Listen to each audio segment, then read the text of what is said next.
12 महीने नाल में रखो फिर भी वो सीधी नहीं होती है। कुछ यही हाल है पाकिस्तान का भी।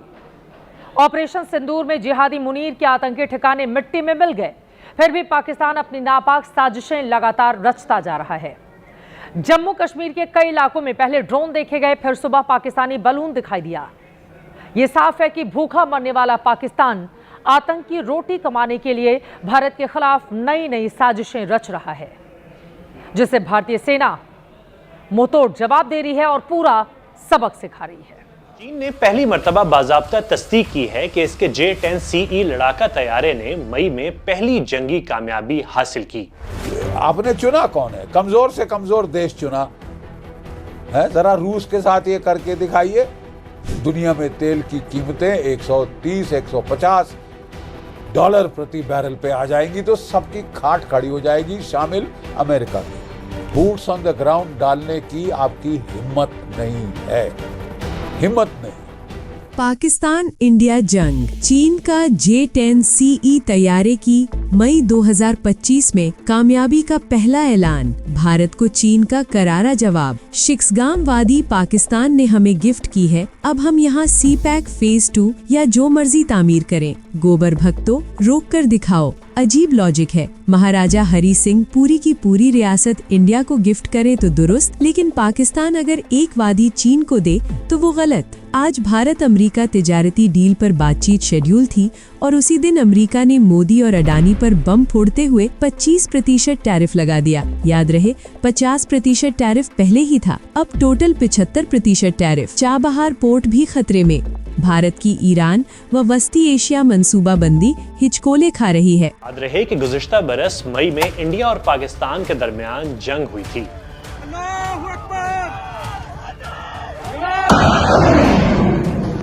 चीन की कौमी दिफाई साइंस और टेक्नोलॉजी ब्यूरो ने बयान में सिर्फ मई का जिक्र किया, लेकिन पाकिस्तान और इंडिया का नाम नहीं लिया। J-10C एक मुकम्मल तौर पर चीन में तैयार करदा ऑल वेदर सिंगल इंजन और सिंगल सेट मल्टी रोल जंगी तैयारा है। ये पाकिस्तानी फिजाइया के भी जेर इस्तेमाल है। साथियों, भारत ने चीन से एक सीधा सवाल पूछा है कि चाइना पाकिस्तान इकोनॉमिक कॉरिडोर की सड़कें उस जमीन पर क्यों चीन बना रहा है जो कि भारत का है। तो चीन ने भी जवाब बिल्कुल तल्ख और साफ लहजे में कहा कि इलाका हमारा है, जो चाहे वो करेंगे। विजन का संकेत शक्शमगाम घाटी की तरफ था। वही China versus India, China Pakistan economic corridor दिख रहा है। चाइना पाकिस्तान इकोनॉमिक कॉरिडोर विवाद है। कश्मीर किसका है, इसी पर जो है वो सवाल है और कुछ समाचार पत्रों ने प्रमुखता से इसे छापा है। पहले समाचार पत्रों की सुर्खियों को देख लें, फिर आगे बढ़ते हैं। टाइम्स ऑफ इंडिया लिखता है, Shaksgam valley road depends as China rejects India claim and defends China Pakistan economic corridor. इसके अलावा पीटीआई इसको कोट करके लिख रहा है, China reaffirms its territorial claims over Shaksgam valley after India's objection. ये मिनिस्ट्री ऑफ एक्सटर्नल अफेयर्स है। रणधीर जायसवाल इनकी तस्वीर है और ये आज का समाचार है जो कि मैं आपके लिए लेकर आया हूं और इसी पर हमारी जो है चर्चा चलेगी। लेकिन सबसे पहला सवाल हम सभी के लिए है कि ये शक्शमगाम वैली यानी कि घाटी है कहां। साथियों, आपके स्क्रीन पर ये ऊपर का पार्ट दिख रहा है कश्मीर का, और ऊपर ये जो आपको चाइनीज टेरिटरी दिख रही है वो रूट है जो कि पाकिस्तान ने चाइना को सौंप दिया है और ये बहुत ही विवादित एरिया है और इसी को लेकर जो है बात हो रही है। साथियों, शक्शमगाम वैली के बारे में बात करें तो ये ट्रांस काराकोरम ट्रैक्ट के नाम से भी जाना जाता है और लद्दाख के उत्तर पूर्व में काराकोरम पर्वतमाला के पास स्थित एक दुर्गम क्षेत्र है। भौगोलिक रूप से यह भारत, पाकिस्तान और चीन के नियंत्रण वाले त्रिकोणीय क्षेत्र में पड़ता है। और इस वैली के बारे में अगर हम बात करें साथियों, तो 1947 से पहले यानी कि 1947, ये आपकी स्क्रीन पर ये एरिया देखने को मिल रहा है, Shaksgam valley dispute, where is Shaksgam valley. और हमने कहा कि पूरा का पूरा एरिया जो है वो ट्राई जंक्शन है, एक तरफ पाक ऑक्यूपाइड कश्मीर, दूसरी तरफ इंडिया और तीसरी तरफ चाइना। ठीक, इंडिया कहता है कि ये इलीगल ऑक्यूपेशन है, पाक जो है वो सीड नहीं कर सकता, जो एग्रीमेंट है पाकिस्तान और चाइना का वो इनवैलिड है। चाइना कह रहा है कि भैया पाकिस्तानी कंट्रोल का एरिया है और दोनों टू सोवेरियन स्टेट्स हैं, बाउंड्री लेजिटिमेट का मामला है, इस पर जो है बात। लेकिन हमने कहा कि थोड़ा सा हमें इतिहास को समझना होगा। 1947 के पहले यह क्षेत्र जम्मू कश्मीर रियासत का एक हिस्सा जो है वो माना जाता था। 1947 और 48 भारत और पाकिस्तान का युद्ध हुआ और पाकिस्तान ने जम्मू कश्मीर के कुछ हिस्सों पर जो है वो सैन्य नियंत्रण कर लिया। शक्शमगाम वैली भी पाकिस्तान के कब्जे में चला गया, लेकिन अंतरराष्ट्रीय मान्यता जो है उसे नहीं मिली। 1963 जब चाइना और पाकिस्तान के बीच में एग्रीमेंट होता है जिसे सीनो पाकिस्तान एग्रीमेंट 1963 के नाम से जाना जाता है।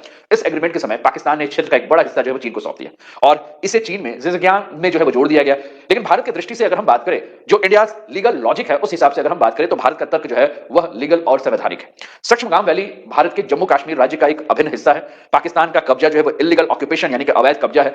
जो देश खुद मालिक नहीं है वो किसी तीसरे देश को जो है वो जमीन कैसे दे सकता है। करेंगे, लेकिन जो 25% टैरिफ सभी देशों पर लगाया गया है जो ईरान से व्यापार कर रहे हैं, तो हम भारत के संदर्भ में बात करेंगे। भारत के संदर्भ में मैंने ग्राफिक्स तैयार किया है कि भारत को झटका कैसे है, उसको मैंने इसको ये ग्राफिक बनवाया था। ये देखिए कि किस तरह से भारत के लिए बड़ा झटका है। ईरान के जो एक्सपोर्ट्स हैं वो लगभग $1.24 बिलियन हैं, जिसमें केमिकल्स, फ्रूट्स, फ्यूल्स सब कुछ है। दूसरा पॉइंट है छाबहार पोर्ट, जो प्रोजेक्ट अब पूरा रिस्क में आ जाएगा। पहले से रशिया ऑयल पर 50% टैरिफ लगाई रहा था, कुल मिलाकर अब 75% ड्यूटी का खतरा हो गया। चाइना इससे सबसे प्रभावित है, लेकिन इंडिया यूएस ट्रेड टॉक्स और जटिल हो गए। हमें नहीं भूलना चाहिए कि आज ये कहा गया था कि भारत और अमेरिका के बीच ट्रेड टॉक्स होने वाले थे, और एक ऐसे समय में ये अनाउंसमेंट आया है जहां पर हम ये कह रहे हैं कि ईरान के साथ संबंध जिसके जिसके व्यापारिक संबंध होंगे उसको 25% टैरिफ का और झटका लगेगा। Probes Adani group for alleged Iranian LPG imports through Mundra port. अब इसकी अगर मैं डिटेल्स आपको थोड़ा सा बता दूं, उसके बाद मिनी जी से एक रिएक्शन लेती हूं, क्योंकि सवाल यही है कि क्या मोदी जी और अदानी जी अब बहुत बुरा फंस गए हैं और एक तरीके से समझ में नहीं आ रहा है कि अब क्या करें। अब इसकी अगर स्टोरी की डिटेल्स अगर आप स्क्रीनशॉट आप रखिएगा, और उसमें बहुत क्लियरली दिया है कि US department of justice is investigating whether the Adani Group, one of India's largest business conglomerates, imported liquefied petroleum gas from Iran into India via its Mundra port, potentially breaching US sanctions on Iran. This was reported by the Wall Street Journal and citing people familiar with the probe. The investigation focuses on several LPG tankers traveling between the Persian Gulf and Mundra, Gujarat, which displayed behavior often associated with attempts to evade sanctions. The tankers manipulated their automatic identification systems, that is AIS, signals to hide their true movements and origins. For example, the tanker SMS Bros, registered under the Panamanian flag, renamed Neil, was shown through satellite images to be at an LPG terminal in Iran, although its AIS data indicated it was docked elsewhere. The tanker also showed inconsistent routes and discrepancies in port records. तो ये खबर जून की है, लेकिन सवाल ये उठता है कि अगर अदानी इस तरीके से बिजनेस करने की कोशिश कर रहे थे, तो आज क्या वाकई में इस 25% टैरिफ के लगने के बाद क्या बहुत बुरा फंस गए हैं मोदी और अदानी जी? जी नीलू जी। नीलू जी, जो ये आपने अभी न्यूज़ पीस दिखाया, ये टिपिकल इंडियन बेईमानी का पैटर्न है। टिपिकल पैटर्न, ये लोग क्या करते थे, मिड सी में जाके, डीप सी में जाके वहां पे अपनी जो उनका फ्लैग्स वगैरह है उनको भी चेंज कर देते थे, और वो जो आपने बताया सिग्नल को ऑफ कर दिया और उसको जाना था राइट और चले गए लेफ्ट। तो उनको हुडविक करके जो ये बदमाशियां की उन्होंने पकड़ लिया उनके सैटेलाइट्स ने, अमेरिका के।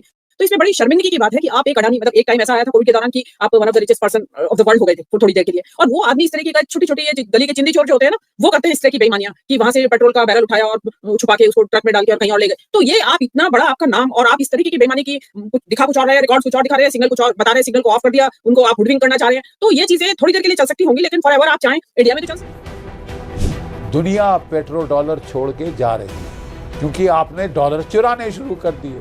आपकी बैंक में कोई पैसा रखे, हड़प लो, खा लो, डकार भी नहीं लो साहब। डोनाल्ड ट्रंप सटिया गए हैं, उम्र का तकाजा है। अगर वो अपने आप को वेनेजुएला का राष्ट्रपति घोषित कर रहे हैं, माफ़ कीजिए, he is heading for trouble. सारे जो मिलिट्री एक्सपर्ट्स हैं वो कह रहे हैं कि टैक्टिकल सक्सेस बहुत अच्छा था, आपने मादुरो को पकड़ लिया, उसकी वाइफ बेचारी को पकड़ के वहाँ से ले गए बंदी बना के, खिला के पैसे CIA ने 20-20 मिलियन डॉलर की तो ब्राइब दी है 3 ड्राइवरों को, ठीक है, जिन्होंने उनकी लोकेशन बता दी और वो उनको आके पकड़ के ले गए। उनका जो साइबर वॉरफेयर है, इलेक्ट्रॉनिक वॉरफेयर है, उसकी मदद से वो सारा जो एनिमी एयर डिफेंसेस हैं उनको सीएड कर दिया, suppression of enemy air defences करके आप ले गए। कौन सी बड़ी बात है? नोरिएगो को भी तो पनामा से निकाल के ले गए थे अमेरिकन, वो तो 80 की दशक में था साहब, ठीक है। तो ये कोई बड़ी बात नहीं है। सवाल है नाउ व्हाट? मादुरो आपके पास है, सरकार का तख्ता पलट नहीं हुआ, मादुरो की ही सरकार, वाइस प्रेसिडेंट रॉड्रिग्स अब वहां की प्रेसिडेंट घोषित कर दी गई हैं। डोनाल्ड ट्रंप अपने आप को खुद भी कुछ भी घोषित करे, और अगर वो इस तरह की घोषणाएं करते रहे तो खुंदस खा के वहां पे गुरिल्ला फोर्स है। आप जरा वहां से तेल निकाल के दिखा दीजिए हमको भी, हम भी देखेंगे। बड़े शेर की तरह दहाड़ते हुए वियतनाम गए थे, चूहों की तरह लटक लटक के हेलीकॉप्टरों पे भाग के आए थे। इराक में गए थे, शेर की तरह दहाड़ते हुए मार डाला अपने बेचारे सद्दाम हुसैन को, ठीक है, फांसी पे लटका दिया, टॉर्चर करवाया। उसके बाद बॉडी बैग्स आने शुरू हुए साहब, 8 साल में बस हो गई, वो आज छोड़ के भागे। अफगानिस्तान में 20 साल रहे कि हम अफगानिस्तान की नक्शा बदल देंगे, है उसको डेमोक्रेटिक देश बना के आएंगे, मॉडर्न स्टेट बना के आएंगे। 20 साल बाद ऐसे सर से पांव रख के भागे कि साहब इतनी शर्मनाक विड्रॉल हमने बहुत कम दुनिया के इतिहास में देखा है। तो डोंट, आई थिंक प्रीमेच्योरली इनको इतना ज़्यादा क्रो नहीं करना चाहिए, नहीं तो यह उल्टे बांस बरेली को पड़ सकता है। Tactical success, yes we grant you, but आपने चुना कौन है? कमजोर से कमजोर देश चुना है। जरा रूस के साथ ये करके दिखाइए। वहां आप कह रहे थे कि हमने 99 ड्रोन्स भेजे हैं पुतिन के पैलेस हमला करने के लिए, ऑल 99 वर शॉट डाउन। ठीक है साहब। और आप कह रहे थे कि हमने तेल का जहाज पकड़ लिया है रूस का, रूस ने आपके 12 पकड़ लिए 3 बिलियन के कार्गो के साथ। अब आप ईरान पे बड़ी गोरिल्ला जैसे छाती पीट के क्रीग बुंडोलो कह रहे हैं। आप जरा हमला करके तो दिखाइए ना साहब। आप केवल बॉम्बिंग कर सकते हैं ईरान की, जवाब में ईरान के पास मिसाइल्स हैं, क्रूज मिसाइल्स हैं, फतेह 2 मिसाइल्स हैं और बड़े बड़े मिसाइल्स हैं। वो आपके बेसिस हिट करेगा, वो इजराइल को हिट करेगा, वो जो जहाज oil tanker gulf of Hormuz में जा रहे हैं उनको डुबो देगा। दुनिया में तेल की कीमतें 130-150 डॉलर प्रति बैरल पे आ जाएंगी तो सबकी खाट खड़ी हो जाएगी, शामिल अमेरिका के। इन्फ्लेशन फिर देखिए होता है क्या साहब। तो साहब ये बड़ी बड़ी बातें करना, कमज़ोर कमज़ोर देश चुन के उनको पीटना, दुनिया को दिखाना, ज़रा हम आपको ये करके दिखाएं। आप पीयर ग्रुप मिलिट्री पावर जैसे कि रूस, जैसे कि चीन, ठीक है, आप ईरान के साथ भी साहब करके दिखा दीजिए। मैं आपको कह रहा हूं सिवाय एयर अटैक और नेवल क्रूज मिसाइल्स के साथ आप वो हिट करेंगे, बूट्स ऑन द ग्राउंड डालने की आपकी हिम्मत नहीं है, हिम्मत नहीं। बॉडी बैग शुरू हो जाएंगे, बॉडी बैग शुरू हो जाएंगे, लेने के देने पड़ जाएंगे साहब। तो ये मैं जीत गया, मैंने मार दिया, भंगड़ा कर रहे हैं आप इतना ज़्यादा एक कमज़ोर देश को के ऊपर चढ़ाई करके। It's not the end of the world. आपकी भी कमज़ोरियाँ बहुत हैं। दुनिया पेट्रो डॉलर छोड़ के जा रही है क्योंकि आपने डॉलर चुराने शुरू कर दिए। आपकी